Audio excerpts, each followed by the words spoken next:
So, salamat sa inyo. Ngayon mo katapat, kumusta na ka?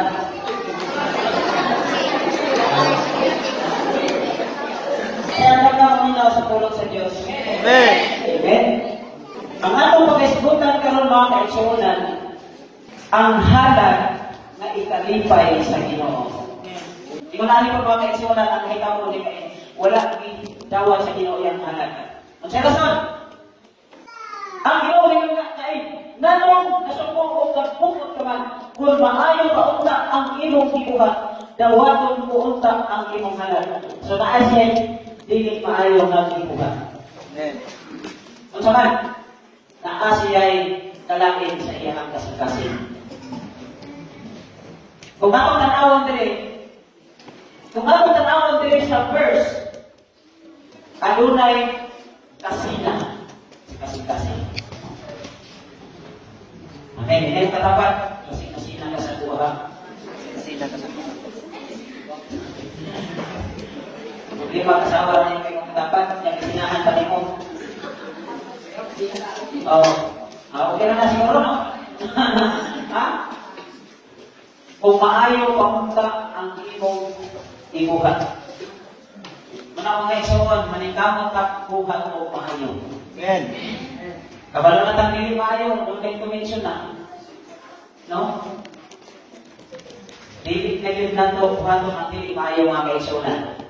Ito na makuhan. Kung saan na yung halag kapil? Tao na ito, kung saan halag kapil? Giihaw niyang iniong ihalat ang labing maayong mga bahin ngadto sa Ginoo. Ang iyang ihalat sa Ginoo ngadtong labing maayo. Kung musimba sa igsoon, ihatag ang pinaka-best nato. Amen. Pagsimba diyan sa Ginoo. Amen. Kay dawaton sa Ginoo ang atong mga pagdaig. Amen.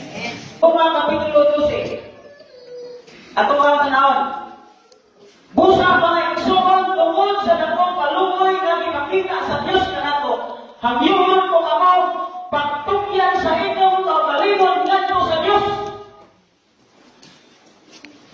Ingon nga bahin halad. Kita ang pinakamaayong halad mga kaigsuonan.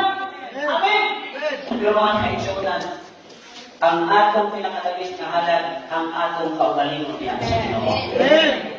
Kwarta, di ko musimbang ay wala ko ikaw piling ayaw pag muna na isaron. Di ko musimbang ay wala mo yung kwarta ayaw pag muna na. Naamay kwarta o wala, simpa ka mo. Ha? Kasi, mga mga, okay, kung yung ikahalag tayo. Kung sa'yo sa Bible, may iksoon. Tanin mo karing times, naamay sulod ang basket o wala. Dawaton sa Ginoo ang atong pagkampo. Amen. No? Kaya kita ang buhig halad.